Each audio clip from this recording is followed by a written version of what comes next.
惜这天玄玄多年，可还记得在先彝族开启轮回术说全飞？尽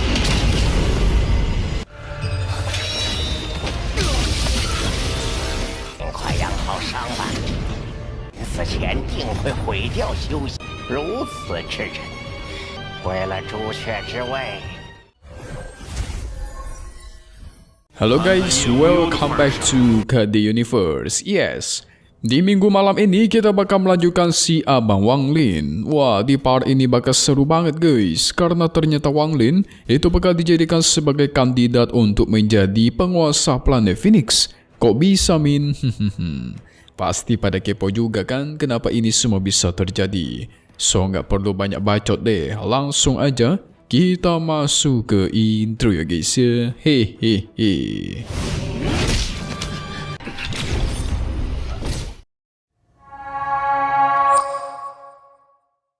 Setelah kemarin Setunan menemukan tubuh yang cocok dengan dia, Wang Lin pun terus menjaga sang guru menyempurnakan tubuh baru itu. Butuh waktu cukup lama agar dia memurnikan tubuh baru ini, si bocah iblis. Wang Lin terus berpikir agar kabur dari planet Phoenix guys. Karena planet ini sudah kacau balau, sudah tidak cocok untuk latihan kultivasi. Dia berpikir juga untuk pergi ke planet Tianyun. Tapi untuk ke sana membutuhkan persiapannya sangat banyak. Apalagi yang menjadi masalah besar sekarang adalah Dewa kuno Toshan itu masih mengincar dirinya. Wang Lin harus memperkuat dirinya dan kekuatan tubuh Dewa kunonya. Tapi ada satu energi yang sepertinya cocok guys, yaitu aura dari leluhur klan troll. Wang Lin berencana pergi ke sekte mayat Yin untuk mencari tahu lebih detail soal leluhur troll ini. 可惜这天玄玄此血液中蕴含一丝古神之力，神之地的拓增也是一个大麻烦。 Singkat cerita, dia pun sampai ke sebuah tempat.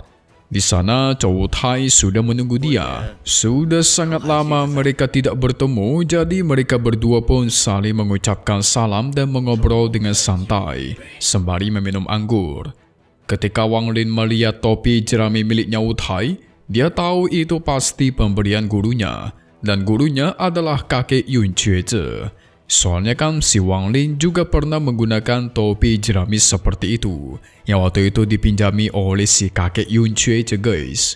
Zhou Tai hanya tertawa keras mendengarnya dan menyatakan terima kasih, karena si Wang Lin sudah membantai Li Yuanfeng guys, ketua sekte negara Sui yang sudah menghancurkan sektenya dulu. Tentu si Wang Lin tahu pasti ada sesuatu yang mau dibicarakan sama Zhou Tai ini. Secara dia sudah menunggu di sini cukup lama. Wu Tai membahas soal klan immortal yang diserang oleh ketua Zhu Jue sampai menciptakan ledakannya super besar. Pohon reinkarnasi pun dia bakar sampai berkobar-kobar. Lalu dia ledakkan guys. Sadis emang nih ketua satu ini. Mengira sudah menang, tiba-tiba muncullah serangan dari atas langit yang menekan ketua Zhu Jue sampai terpukul mundur. Yang ternyata itu adalah ulahnya kakek Yun Jue, dan dia sudah menjadi leluhur kedua klan immortal guys.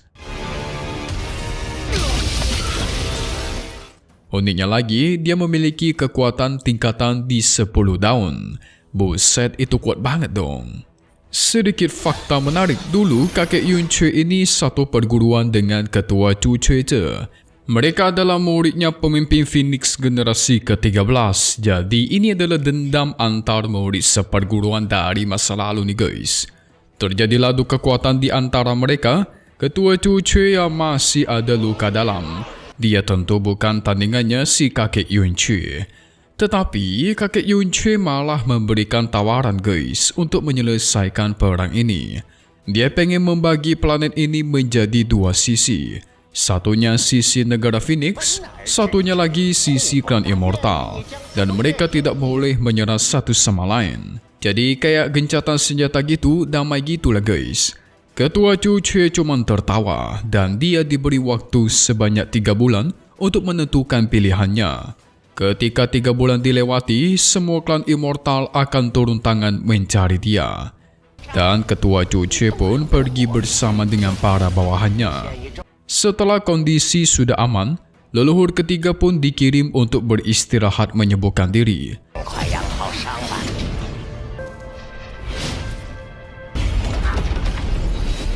千一族回来。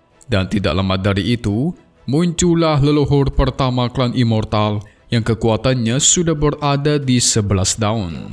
Buset, lebih kuat daripada kakek Yunchui lagi nih. Leluhur pertama marah guys, gara-gara keputusan kakek Yunchui yang malah melepaskan si ketua cucu. Padahal jelas-jelas tadi bisa aja ketua cucu dihabisi. Nah, jadi penjelasannya gini guys. Sebenarnya di tangannya si ketua cucu terdapat yang namanya kristal jantung kultivasi planet. Walaupun kristal jantung itu disegel dan tidak bisa digunakan oleh ketua generasi kedua alias setunan, tapi kalau kristal jantung itu dihancurkan oleh ketua cucu gara-gara dia merasa hidupnya sudah di ujung tanduk, otomatis semua orang yang ada di planet Phoenix itu bakal meninggal guys. Soalnya sebagian jiwa mereka semua terdapat di dalam kristal itu, termasuk dengan semua anggota klan Immortal. 死前定会毁掉修行，虽然也在里面。 Maka dari itu kakek Yunchui sudah mengirimkan 4 orang untuk mewarisi kepemimpinan planet Phoenix ini, menggeserkan kandidat dari ketua cucu. Tapi gara-gara tindakan klan Immortal yang buru-buru dan menghancurkan sana-sini, itu mengganggu rencananya si kakek Yunchui. Jadi kakek Yunchui menyalahkan leluhur pertama klan Immortal guys. Tapi apa alasan kakek Yunchui memberikan waktu selama 3 bulan ya? Soalnya dia pengen membuat ketua cucu melihat kondisi dia yang sudah terpojok dan ujung-ujungnya malah mementingkan nyawanya.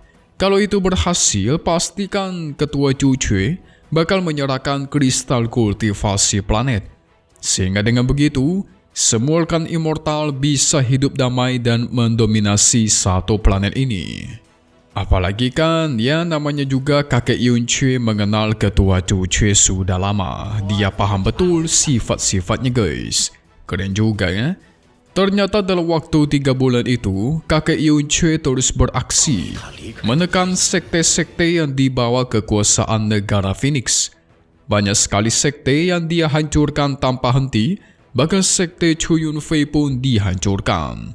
Semua sekte yang dihancurkan itu langsung dilaporkan kepada ketua cucu. 还结束，如此之人，为了朱雀之位， Total sudah ada 5 sekte yang udah rata dengan tanah. Karena kehancuran itu membuat pengaruh klan Immortal semakin kuat. Sementara ketua cucu tidak bisa bertindak dan hanya terpojok. Sepertinya sudah tidak ada kesempatan lagi bagi ketua cucu untuk membalikan keadaan guys. Apalagi keempat pohon reinkarnasi sudah semakin kuat nih. 如今的朱雀星的修沦陷，5级修真国。 Semua yang terjadi sangat sesuai dengan rencana dari kakek Yunchui. Wu Tai menjelaskan ada 4 orang yang dipilih untuk menjadi penerus planet selanjutnya. Ada si Wu Tai, ada Cixin. Nah tapi katanya Cixin memiliki hubungan dengan Qian Feng. Entah hubungan baik ataukah hubungan buruk. Dari sisi kakek Yunchui ada Wu Tai dan Cixin. Sementara dari sisi ketua cucu ada Qian Feng dan Liu Mei. Tapi di antara mereka berempat ada satu anomali nih guys. Yaitu satu orang yang sangat diharapkan untuk menjadi pemimpinnya utama. Yes, benar, itu adalah Wang Lin. Jikalau Wang Lin mau, maka dia harus menemui kakek Yunchui secepatnya. Dan nanti dia bakal diajari teknik rahasia dari topi jerami guys. Wang Lin tidak butuh waktu lama untuk menjawab. Dia langsung menolak di depan mukanya Wu Tai dan mengatakan tidak akan menemui kakek Yunchui sama sekali. Tentu itu membuat Wu Tai kaget dong, padahal kan ini kesempatan luar biasa. Tapi mau gimana ya, setiap orang memiliki pilihannya sendiri.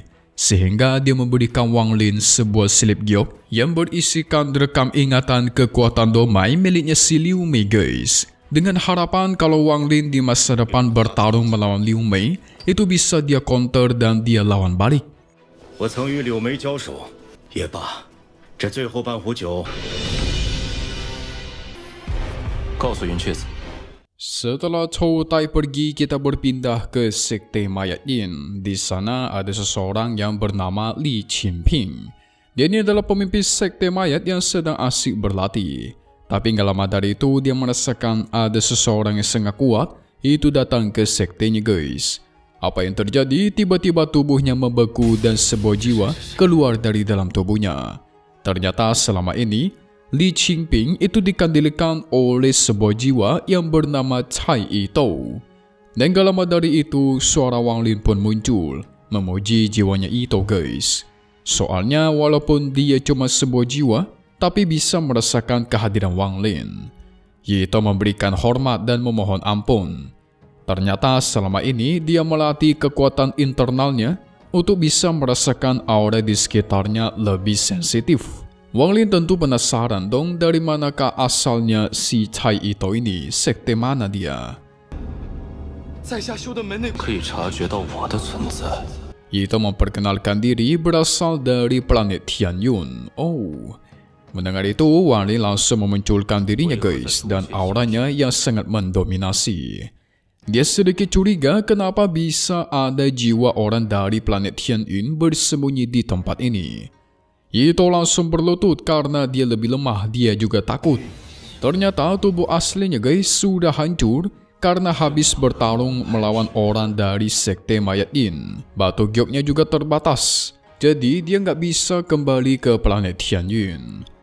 来这朱雀星，仙域有限，估不起天运星的，只能向石阴宗购买肉身。 Wang Lin pun bertanya-tanya apakah dia dulu berada di planet Tianyun dalam waktu yang jangka lama. Jelas dia mengiyakannya dong, karena dia sendiri memang terlahir di planet itu dan besar di sana guys. Dia bahkan menawarkan dirinya akan menjadi tour guide-nya Wang Lin kalau semisal mereka mau pergi ke planet Tianyun.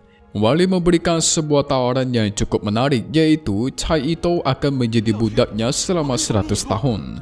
Kalau semisal dia terima, maka Wang Lin akan memberikannya tubuh yang baru. Ito kaget dan langsung setuju guys, karena kan dia nggak punya tubuh asli lagi. Apalagi dia melihat Wang Lin yang sangat kuat ya kan, nggak ada salahnya mengikuti orang kuat.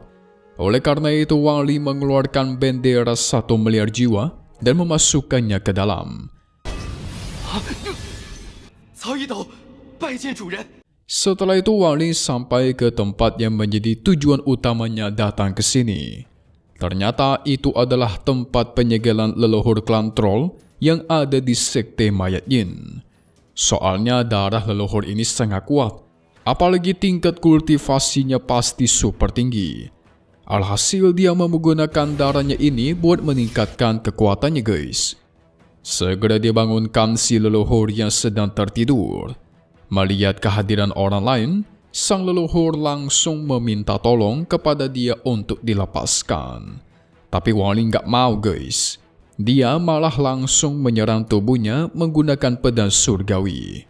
Tapi tubuhnya leluhur troll itu kerasnya bukan main. Udah diserang pakai pedang surgawi pun tidak lecet sedikit pun guys. Secara tiba-tiba muncullah akar-akar yang langsung menyerang ke arah Wang Lin. Ternyata itu adalah pelindung segel guys.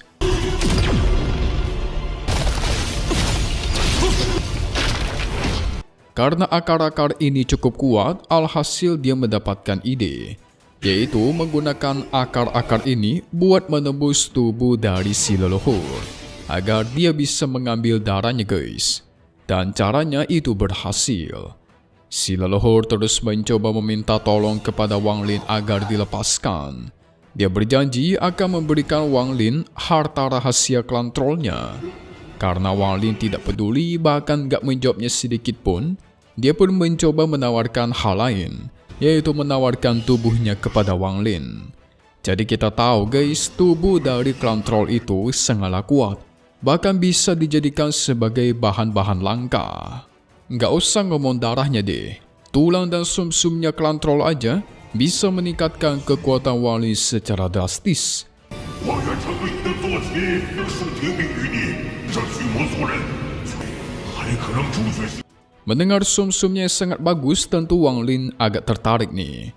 Tapi setelah dia fikir 2-3 kali, Dia berfikirnya pasti leluhur ini memiliki kesulitan untuk melawan segel di sini guys. Karena dia sampai rela memberikan semua hidupnya hanya demi kabur dari segel ini. Sehingga Wang Lin pun memancingnya untuk bertanya apa identitas asli dari leluhur troll satu ini. Nama leluhur ini adalah Hou Lei. Dia sebelumnya bertarung dengan sekte mayat Yin dan berhasil membantai salah satu leluhur mereka.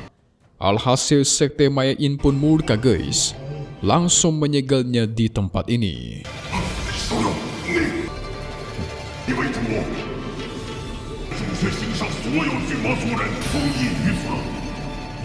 Tapi sayang, setelah obrolan panjang itu, Wang Lin tetap menjawab kalau dia tidak bisa menyelamatkannya.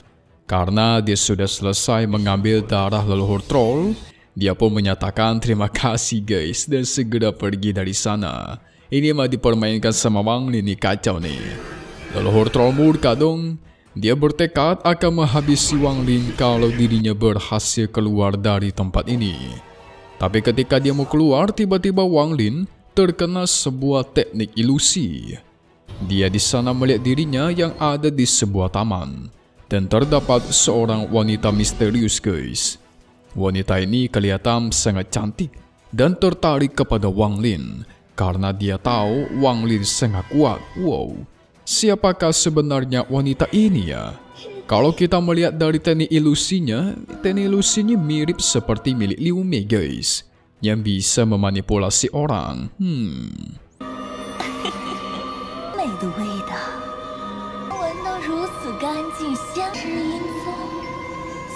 Sebenarnya sudah pernah Mimin bahas ini adalah siapa. Bahkan pernah Mimin bahas sampai Wang Lin melawan leluhur klan troll ini. Penasaran kan kalian kan? Mimin akan cantumkan nanti spoilernya di kolom komentar. Nah di sini Mimin kasih cuplikan dulu deh untuk episode minggu depan. Oke. Jadi singkatnya kita semua bakal melihat Wang Lin itu bakal berhadapan dengan wanita misterius tersebut. Tapi dia langsung menggunakan sebuah gulungan guys. Gulungan binatang abadi untuk mengancamnya. Itu membuat sang wanita kaget bukan main. Karena dia mengetahui gulungan kuno tersebut. Ada juga sosok anak kecil yang tampaknya kesenangan karena dia kembali bangkit. Mimin curiga itu adalah setunan yang udah berhasil mendapatkan tubuh baru nih guys. Tampangnya udah beda nih. Sementara ketua Cuce dikepung oleh para anggota klan Immortal yang siap menghabisinya. Wah, dari sisi klan Immortal ada kakek Yun Cue nih yang bakal sulit untuk dilawan. Gak ada cara lain, ketua Cuce pun membuka yang namanya makam abadi. Di episode minggu depan, puncak dari permasalahan akan dimulai guys. Di mana ketua Cuce bakal murka dan menggunakan seluruh kekuatan Phoenix-nya. Wow, ini seru banget. Buat yang gak sabar, silakan nonton ke spoiler yang udah Mimin buat. Dan satu hal yang pasti, cuma di sini ya guys ya. KD Universe. Thank you buat kalian semua nonton dan selalu support channel Mimin. Semoga kalian semua sehat selalu. Memang pamit undur diri dulu. Kita bakal ketemu lagi di video-video selanjutnya. Oke kalau gitu, see you guys.